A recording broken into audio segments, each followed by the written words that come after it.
Sadashivatsamarambam Shankaracharya Madhyamam Asmadacharya Paryantam Vande Guru Param Param Om Om Ishvara Namaste Shanti Shanti Shanti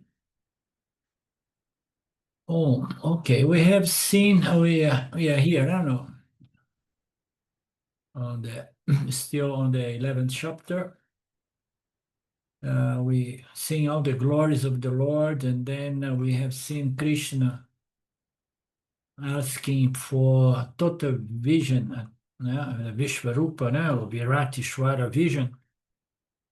And then Krishna said it's not possible because that requires maturity, and maturity cannot be faked.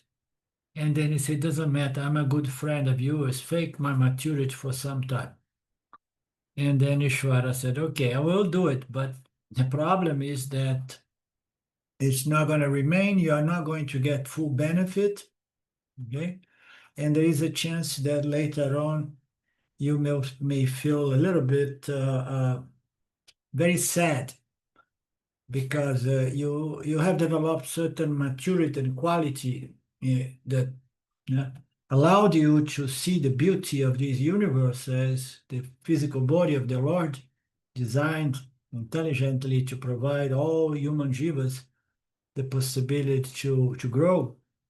So once you have that vision based on profound understanding, and if that is not fruit of your own effort, merit, and then you're going to lose it because it is faked. Later on, you may feel even more suffering, more sadness, and so on. But anyhow, Krishna conceded to Arjuna's desire to have his eyes, the vision of wisdom, uh, produced to him temporarily due to the powers available to Maheshwara, and anything is possible. And Krishna, Arjuna was like, wow, wow, wow, but anyhow, he could not let go of the image of Krishna representing Saguna Ishwara as this destroyer, because he was just crashing people that with whom Arjuna had great association and attachment, sentimental attachment. And he was kind of back and forth saying, no, no, stop, I don't want to see it anymore.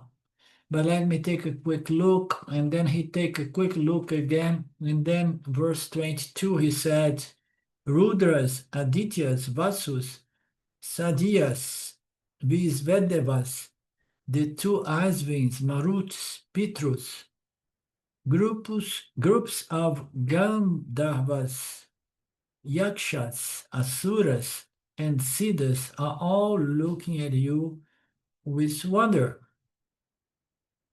So he said that everybody is looking at you with wonder. Everybody who has that kind of maturity or darshana developed to see. Yeah? And as we know, Ishwara is all the time present as the full, the entire manifestation, the Vyavaharika, or the Virat, the body of Ishwara. And some people see, some people do not see. I want to see what Swam says, if he sheds some light on why asuras and some other deities that supposedly are not really mature and qualified to have this vision, why they were seeing as well the glory and the beauty of Ishwara if they are the opposite to someone who develop those kind of qualifications. So everyone is looking at you with wonder. So if he would say everyone is looking at you with tremendous fear, and then we say, okay, the asuras somehow seeing the destructive power of the Lord, and they're afraid. Duryodhana's army may be very much afraid, although they have the military army, they don't have Krishna with them. They may be very much afraid, and they can't see really the wonderment of the beauty of this Lord, but they see the power to destroy all of them. Huh? So let's see what Swam says in regards to this list of entities or deities, looking at the scene there in the middle of the battlefield in wonder, with wonder. So Arjuna is trying to say to all of us that Vishvarupa is accessible not only to me, but everybody here is here in this realm, from people, from others, subtle or other kinds of locusts. They are all here looking at this, they all came here in this epic moment in the history to witness this, and they are all wondering because they can see your Vishvarupa nature. Huh? It's available for everyone who has this Divya Takshu.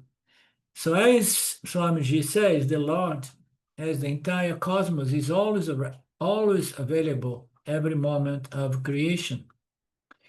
So, and then it's not a question of the Lord being on and off, but our eyes of wisdom being somehow suffering from something that Swami in analogy refers as cataract vision. So materialistic people, they suffer from this cataract vision, meaning to say they only see matter, they don't see the spirit, and they don't see the intelligence order behind the matter. You understand?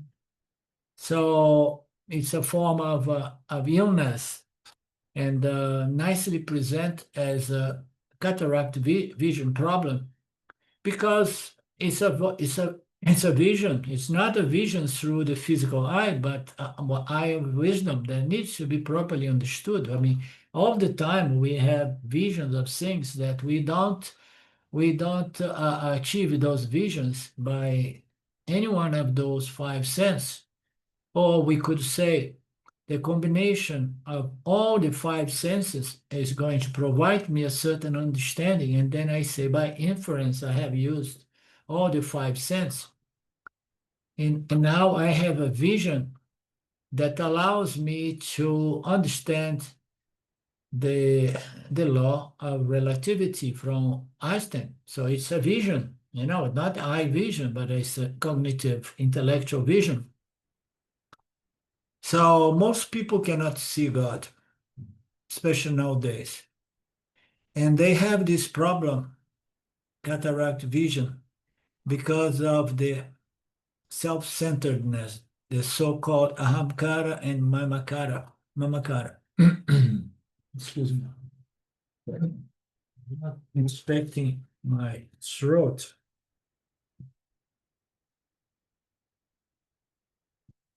Giving me a little trouble.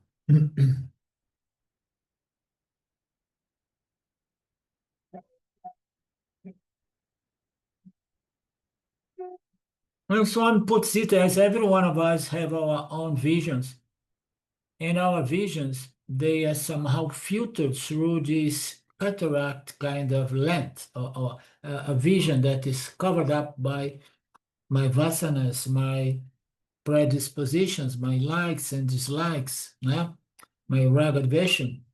So I see the world. We can look into this analogy as a projection, or it as a filtering mechanism, We filter reality for what it is. In this case, Ishvara as this intelligent designed order very beautifully project for our sake by his grace. So due to certain raga dvesha, some ignorance, likes and dislikes, which are binding, it's somehow that vision of this Sagunishwara reality is filtered. Okay, so we can understand that as a projection or as a filtering mechanism that somehow I can't see things as they are. I see only things as matter and energy appearing as favorable circumstances or unfavorable circumstances. They are meeting my my ragged vesha or they are not. They are conforming to my ragged vesha or not. So this cataract problem denies the vision of the Jivatma. It somehow prevents Ishvara to understand that the entire cosmos is the body of God, the body of Ishvara.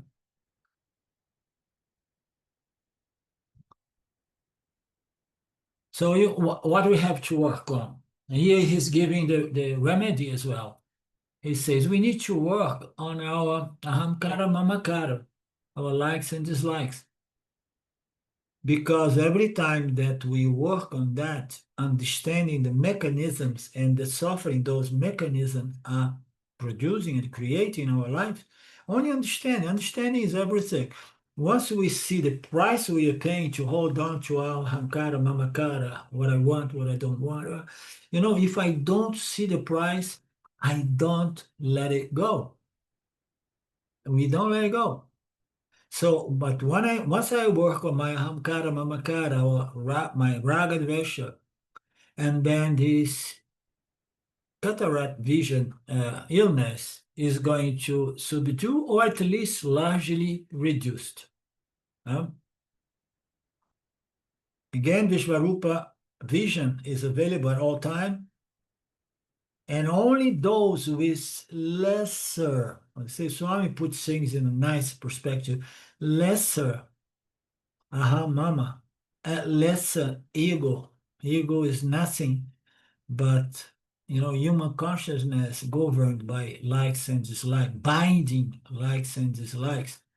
So if we get to work on aham mama, and then my likes and dislikes become less and less binding, I begin developing more discrimination and more to the point here, vairagya. I can take what I don't like with a different spirit, with a different attitude, and my intellect is not going to be as disturbed. Because what disturbs the intellect is not being able to take life as it comes. Demanding, no, it's not what I want. Oh, it's not what I want. Oh, shoot, blah, blah. This is mental, intellectual disturbance all the time.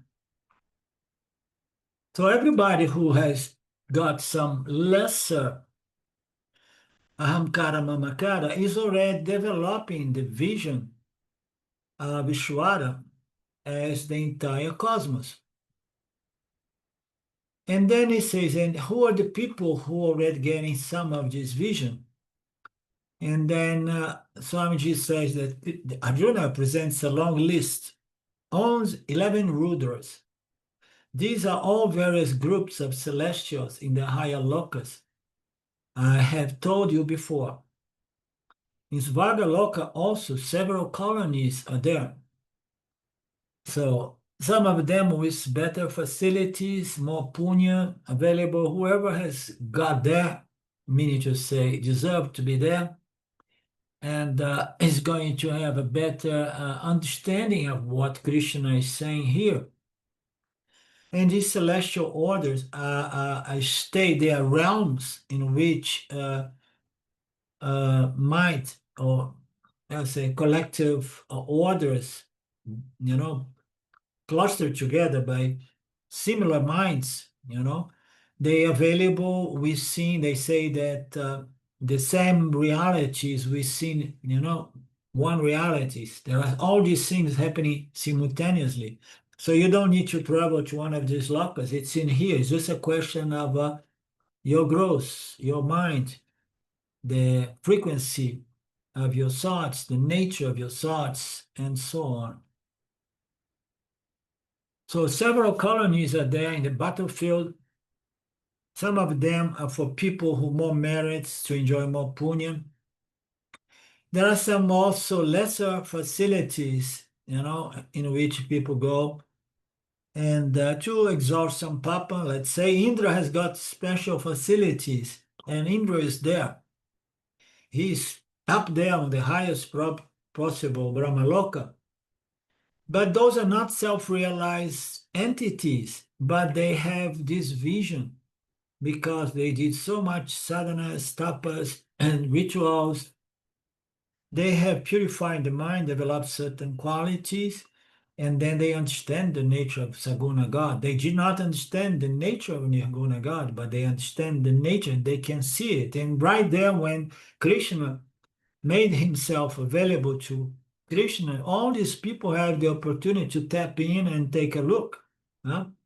So all these groups, known by different names, Rudras is only one group. Adityas, Vasa, 12 in number. Okay. 8 vasus. They are supposed to be prominent ones like cabinet ministers. So this is even higher entities, or I don't know. Others are like ordinary MLIs or MPs. What is MLIs? I think that refers to something in India. I don't know. Yeah.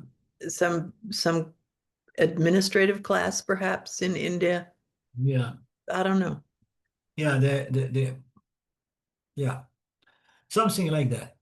And then says others are more ordinary people belonging to administration or police force or whatever. These Rudras, Vasus, and Adityas have a special right to receive oblations in rituals. They are all called Huta Book Devatas.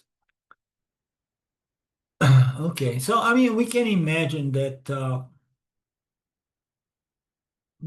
the variation of mental states, and I see this locus as numberless numberless souls, somehow with similar mental states collectively projecting or producing those locus. That is my take, my understanding. I never went into this kind of thing. But just imagine, I mean, we can go through different states of our own mind in one single day. Just imagine all human jivas having all kinds of mental states all the time changing. I've always, Experience. yeah, I've always thought that too, that all these different lokas are right here, Yeah, that's all my right take. here. Different people living in different lokas. Yeah, a lot of people who, and it's not really science, but more this different kind of esoteric secret societies and so on. They talk about things on those lines. Everything is happening simultaneously. We can tap into each one of these different realms or dimensions, some people say, because they are just about different mental states. So now we have a mental state here that is somehow is hooked to a physical body. That's how, according to our scriptures, we can produce punya, or papa. But it's tough to be hooked to a very limiting physical body now in the process of decline and decay and sickness and death. But somehow this realm, this dimension here, the physical, allows us to have a very, very structured environment in which we can interact, and have a better chance to connect the dots, and extract knowledge and wisdom. Because in the dream state, I always like to look at the dream state. The dream state, we can be there, we can watch and this and that, but somehow there is no structure. Things are changing all the time. The intellect is also in a kind of altered mode. The emotional body is more or less similar to here. If the things are favorable, you're gonna have great joy and happiness. If things are threatening, you're gonna be upset and angry or afraid. But here we are, physical body, physical realm, and there in the physical battlefield, Krishna is presenting himself, and there are all kinds of entities here and now from different orders of frequency of energies, that I take having the benefit of seeing that vision. I want to understand how asuras also can get that vision. Let's see if one address that.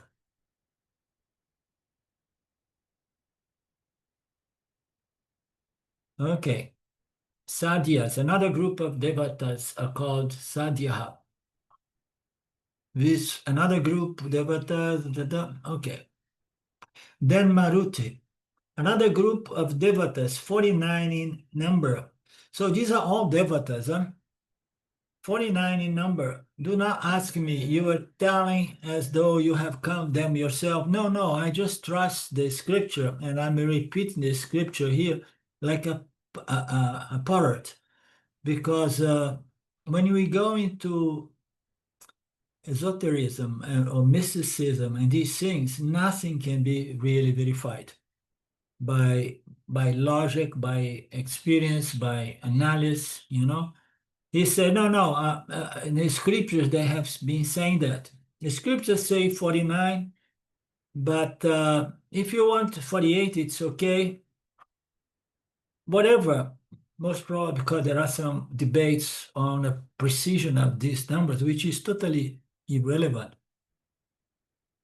It's a set of devatas living in that kind of frequency of energy. Groups of gandharvas, yakshas, asuras, siddhas, and so on. You should not, sanghas, you should not. Sangha means groups. Okay, therefore Sangha is not devata. Sangha means groups. So all of them, all this group of people, which includes the yakshas and asuras. What is the meaning of yakshas? I forgot.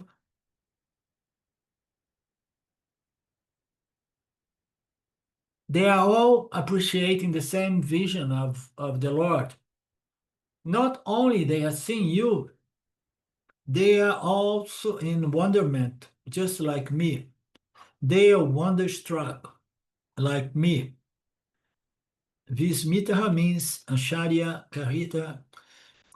Okay, more in the next class. And most probably Swami is not going to tell us why asuras are there in that list. Let's see. It's interesting, though, I looked at this same verse for Swami Dayananda, and he says that these are not ordinary asuras because they would not be able to see Ishvara, but exalted souls like, and then he names a number of people who underwent a dramatic conversion to proper thinking. Then they were siddhas. So Okay. he's just talking about a few particular asuras. I'm glad that he fixed it. So these are ex-asuras, if I understand. They were asuras, but they were converted to wisdom. Okay. And that point, yeah. Hello, Mark. Welcome back. Good job, Lynn. Very good. At least, somebody has somehow made some sense of this verse, at least to me.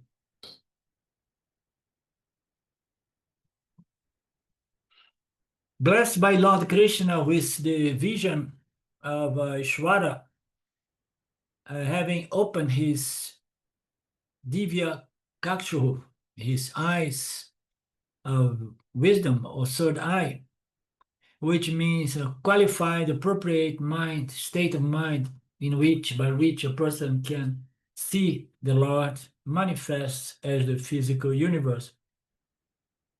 As we know, Arjuna is having that. He asked for that He insisted for that. And we have seen that he went through different phases. The first one is wonderment, as we know.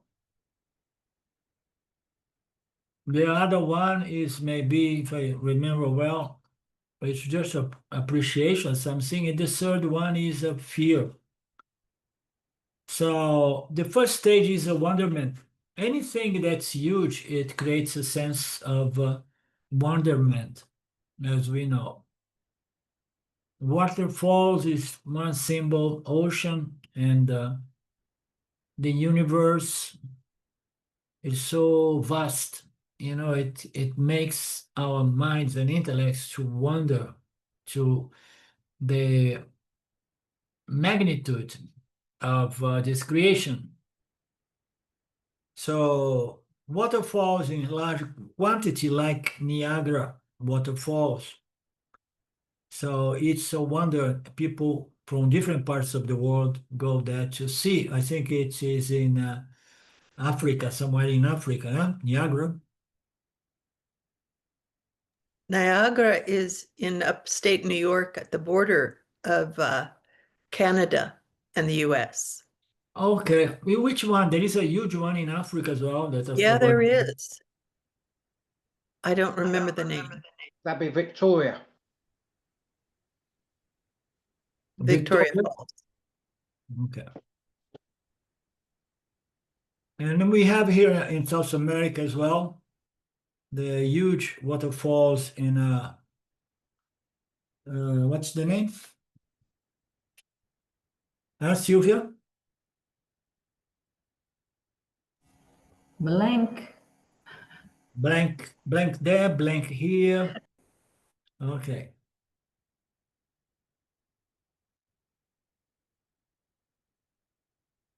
So anything that's huge in magnitude is going to É Iguaçu?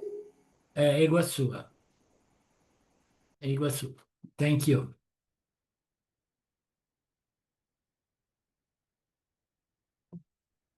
Five million people visiting Niagara Falls, as it says here, every year. Why? Because it gives you a sense of wonderment.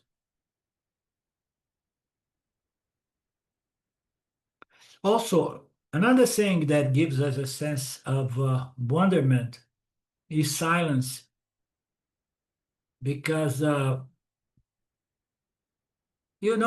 this little canoe is that you go like this.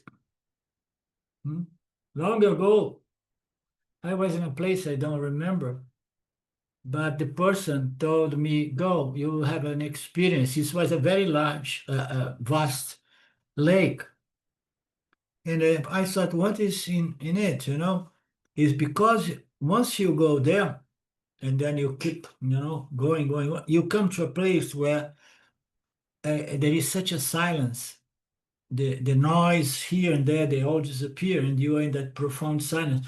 When I was living in India, in Pune, there was a place we used to go to baths as well in the desert, that the silence there was so profound that we would like, So we may have this feeling of wonderment in certain circumstances.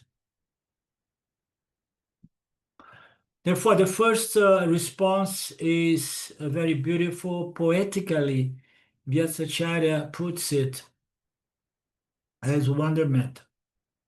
Arjuna says, not only am I appreciating this vision,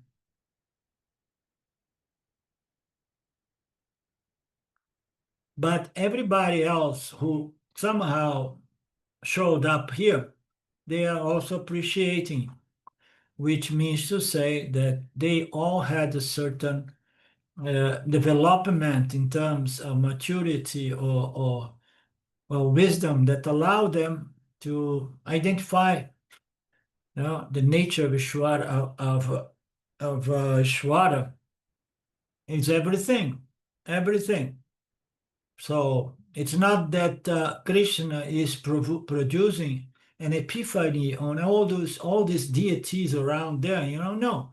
Some people see, some people do not. He has produced a fake vision only to Arjuna, if we understand it well, because Arjuna insisted.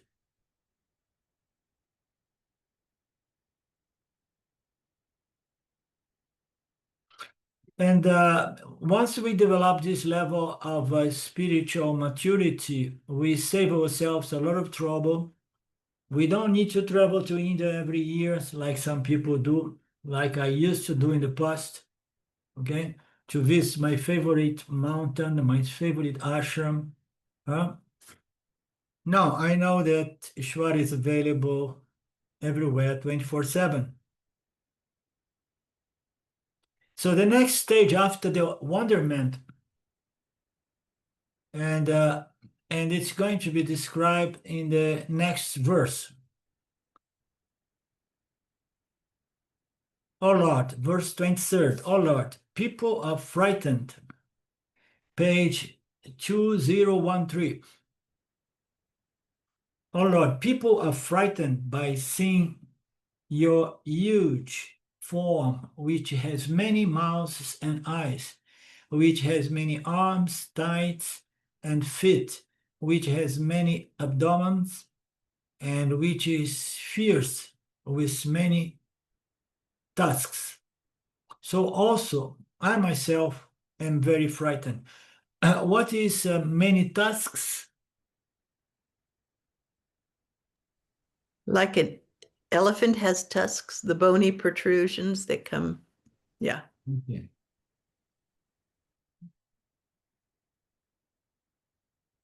Okay.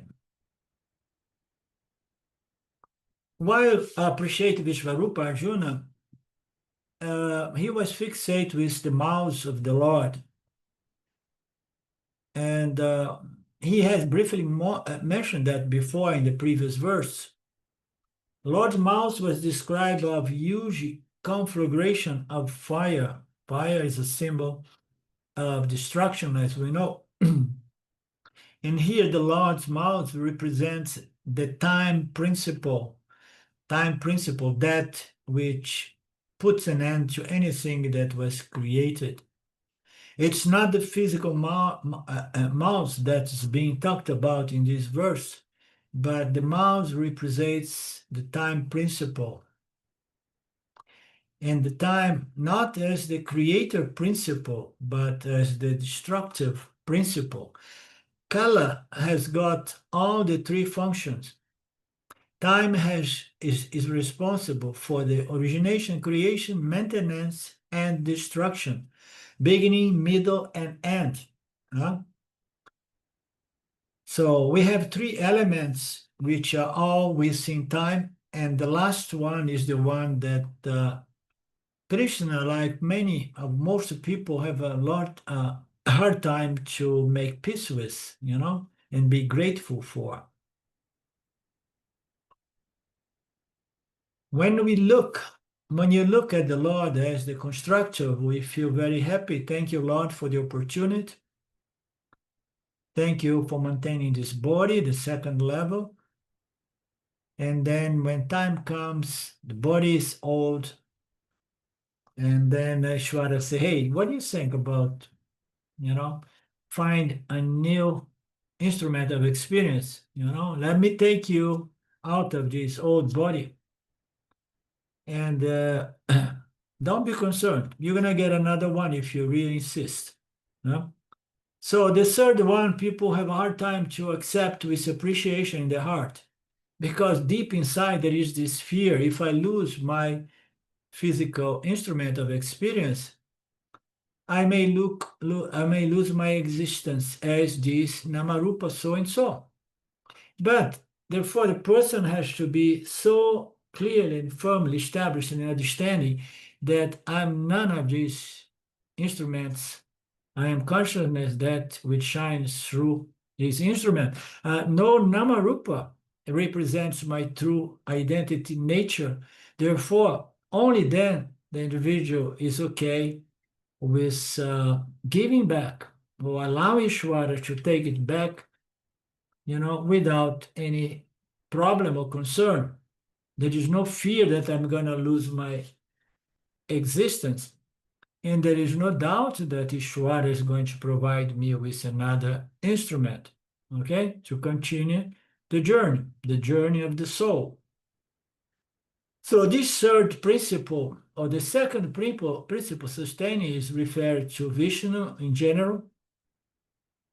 And the last one usually is referred in other contexts as Shiva, but here is referred to as Kala, the destroyer. When Lord Shiva is described in Sri Rudra, one of the nama is Kalaga Nirudraya. Okay, even Shiva here is connected to Rudra, which is one of the names of Kala Nirudraya. Here, Arjuna happens to see the mouth of the Lord, which represents this destructive principle. And when a person looks at the destructive principle, unless the person is very, very mature and satisfied, the person is going to feel threatened and not at all happy, no matter how much scripture studies the person did. So naturally, the emotion is a fear. My time has come. My time has come. So Bhagwan, as Shrishkarta, everybody loves, as the maintainer, everybody loves, but the destroyer is the problem.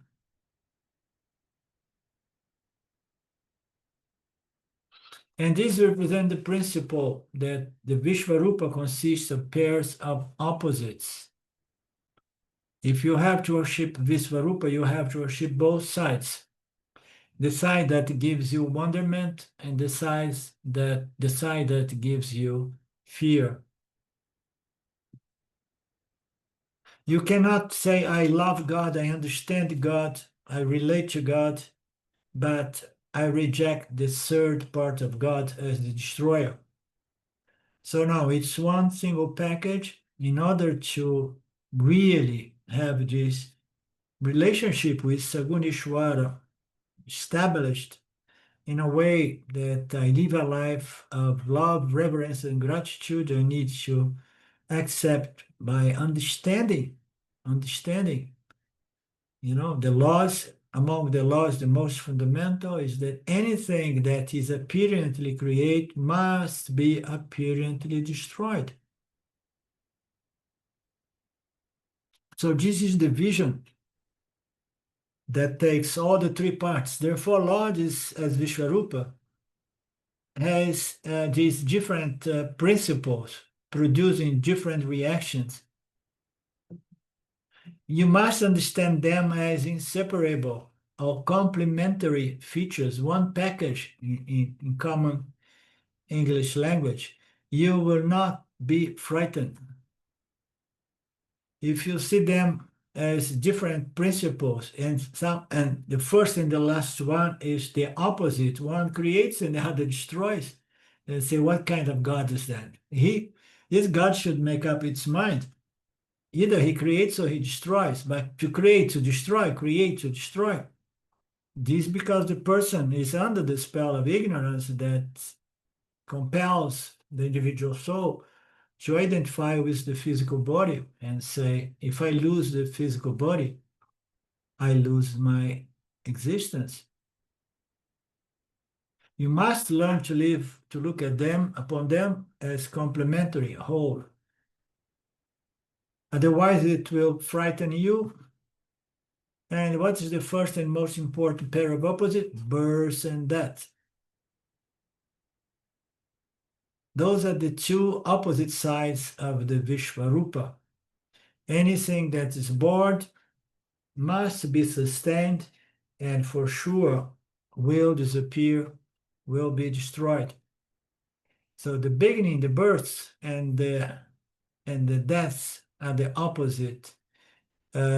Things are born, is maintained, it's gone. Born is and gone. Born is and gone. Born is Brahman, is maintenance, is Vishnu. Gone is Shiva Tattva. Here he brings Shiva. Even in this moment in our body, several cells are appearing, they are existing and disappearing. So if I should appreciate born aspect of the Lord, I should prepare the mind to accept that the gone aspect must be accepted as well.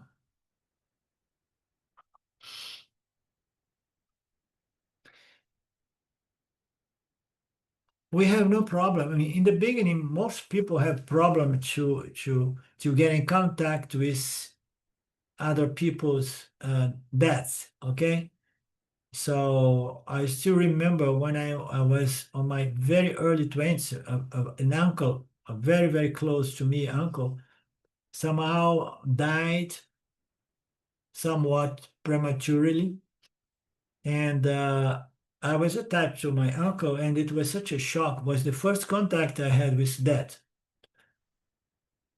It blew my mind. I was there all the time, touching his head and kissing his head and so on, and crying, without understanding what's happening with me, you know. But that's how we're going to get in contact with death. And then slowly, slowly we say, okay, now it's a fact, death exists, but only to others. Yeah, only to others. This is very subconscious. No, it's never going to happen to me. For me, no. Others, it's okay. Birth and death are two sides of the same coin. The one who is born will have to die. The question is, how are you going to die? Consciously or unconsciously? No? Crying, kicking, and screaming, or just smiling and lovingly grateful for the opportunity.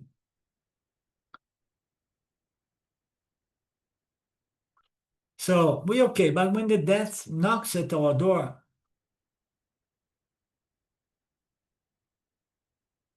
some people, and here there is, this is insightful as well. Swamiji says it like that.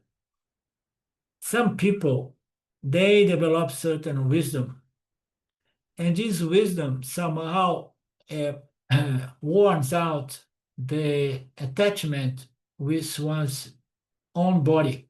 Okay? Why? Because it's old. There's not much fun to have an old body. The attachment with the old body begins going down because life is not that much fun as it used to be. But how about the attachment with your children? You understand? The children. So other people, I can accept my life, my death. I'm already 95.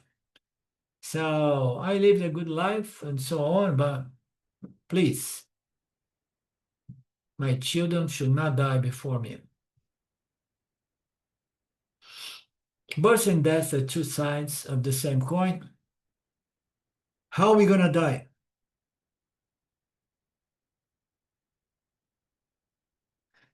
Sometimes, even if we can accept our own deaths, we do not accept the deaths of our children, for example, our husband, wives, and so on.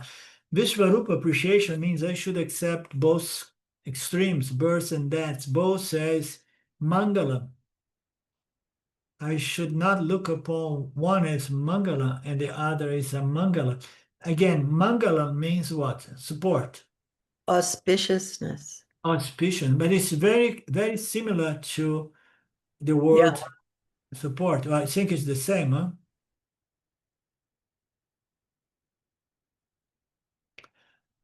That means I have lopsided vision. Birth is Mangalam.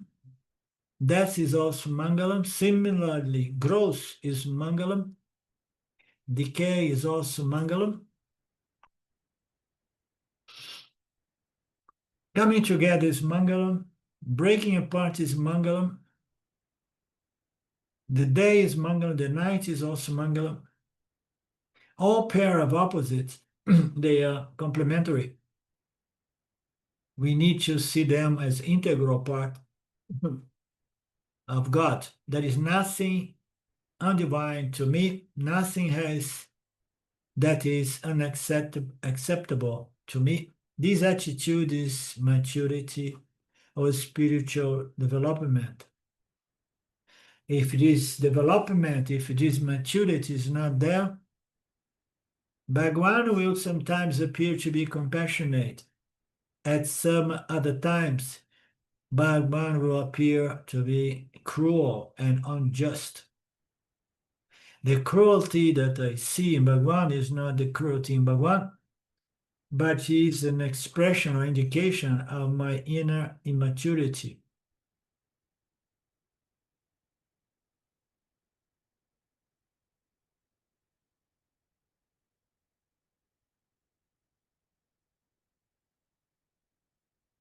I see, sometimes I listen to some people and for some interest I have, and then sometimes I get in contact with people who are connected to Christianity, and they have such a hard time to explain all the evil happening in the world. And they have a deep understanding of the scriptures, you know, of their scriptures, but yet they don't bring karma and rebirth into the equation so that you understand that you must be somehow exhausting some papa here as well, you know, enjoying some punya. It's totally foreign to them because they have cut off the concept of rebirth is out of question. We were created here and that's it. From here we go to heaven, or, you know, or to hell. And if we don't have this vision, if we don't have this maturity, we're going to be living in contradiction. Sometimes the Lord is going to be compassionate, and sometimes he is going to be angry and cruel and revengeful God.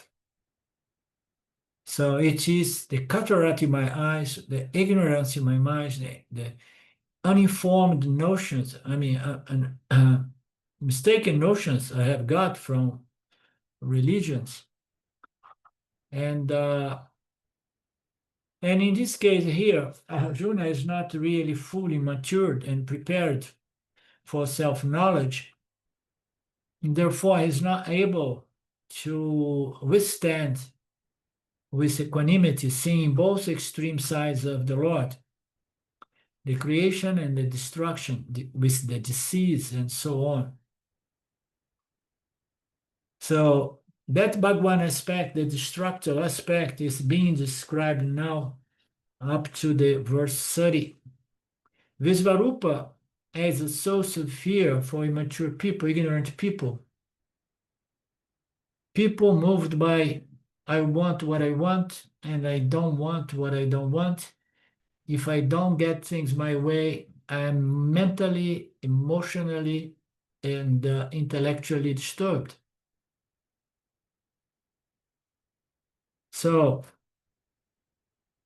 here it's said that, oh Lord, your Vishvarupa is indeed infinite, wonderful, but there must be a but.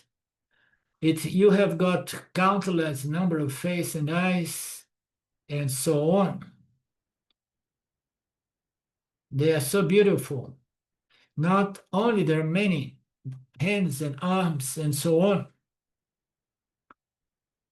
Oh Lord, you have so many hands and fingers. Your stomachs are also many, many bellies.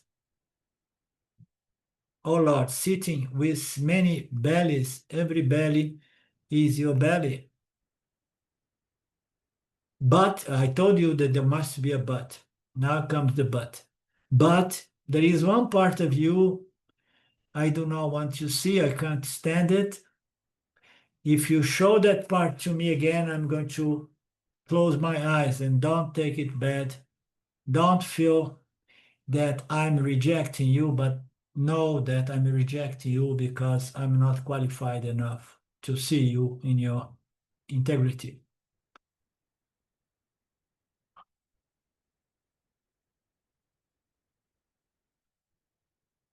So some people, they go to the cinema in India, and then there are some violence, bloodshed, and so on, and people close their eyes in those violent scenes until they get over. Arjuna has come to a live horror movie, it seems. What is so terrible about that?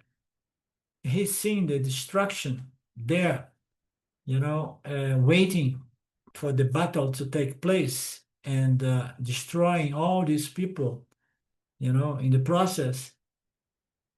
And he cannot see that war for what it is, cannot see the war as an expression as Ishvara, the sustainer, the one who comes as avatars to reestablish Dharma. He cannot have that vision. He only sees something very cruel in which so much bloodshed is going to take place. Arjuna says, your mouth is frightening me and everybody. Your tusks are terrible. You look like a mouse of a shark, of a tiger, or a shark on the sea, or something like that. So, you are really frightening. When I looked at, I saw that they are only for rakshasas. But here I'm seeing in your mouth as well. I saw that I was going to see that only on those asuras and rakshasas. But I see in you. So what is the contradiction here? And I have read in all the scriptures also that you are compassionate, love, and so on. You are pleasant to look upon. All of them have falsified this scripture passage because I'm seeing this destructive mouth of yours, which is frightening even the rakshasas and the asuras. And not one or two. You have countless of those sharpening tooths. Okay. And Arjuna says everybody is like frightened by you. And then he also confessed that I must say that even I myself, knowing you from before, being so close to you, receiving these teachings to you for the past 12 chapters, and now concluding the 11th chapter, 10th chapter, even I myself am extremely frightened here. He was honest. He admitted that. Therefore, he says the whole world is frightened. And that he's telling very loudly. And thereafter, in a silent murmur, he says, I'm also very frightened. It says something very, very beautiful for our contemplation. Are we going to experience fear, paralyzing fear? Are we going to be frightened to death when Ishvara comes to separate our soul from the physical body? How are we going to face that event? Because we are going to face. Huh? We never know how soon. It could be any moment. I just, I hope I'm going to be conscious when that comes. So the whole world is frightened by you, the destroyer, the one who comes to bring the physical body back to the basic elements, separate the soul from the body.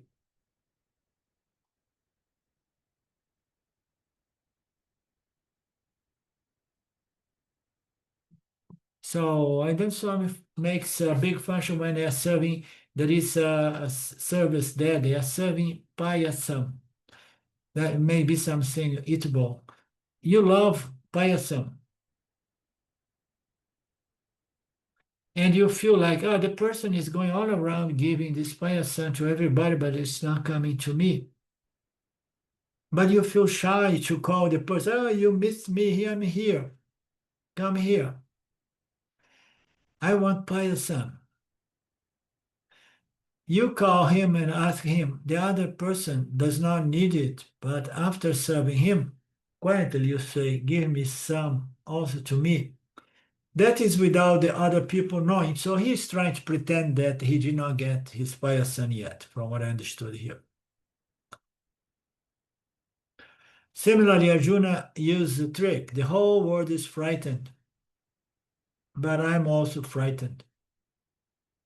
Okay? I'm not an exception to the rule.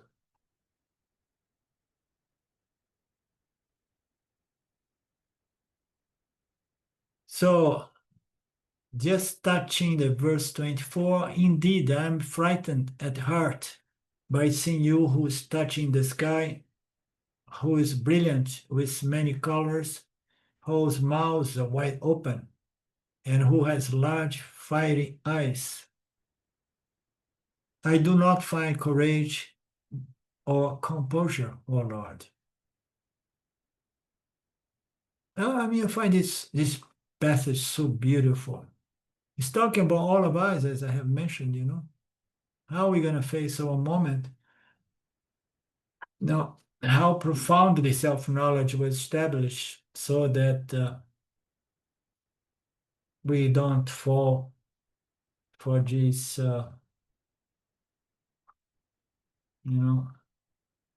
condition of being frightened, believing that I am the body, and without the body, who knows what's going to happen to me? So is this knowledge a direct knowledge that somehow produce 100% conviction? I am consciousness, free and independent from the body. So how profoundly and firmly established is this knowledge? We will see when our time comes. Om Purnamada Purnamidam Purnamudachyate Purnasya Purnamadaya Purnamevavashishate. Om Shanti Shanti Shanti. Om. Okay, namaste. Good to see you back. Mark? Yeah, thank you. Good to be back. Sorry I've been away. I've been traveling, been inconvenient to attend the classes. So good to be back. Okay, we meet again this coming Monday. Okay? Great. Thank you, Arlen. Great. Thank you. Bye-bye.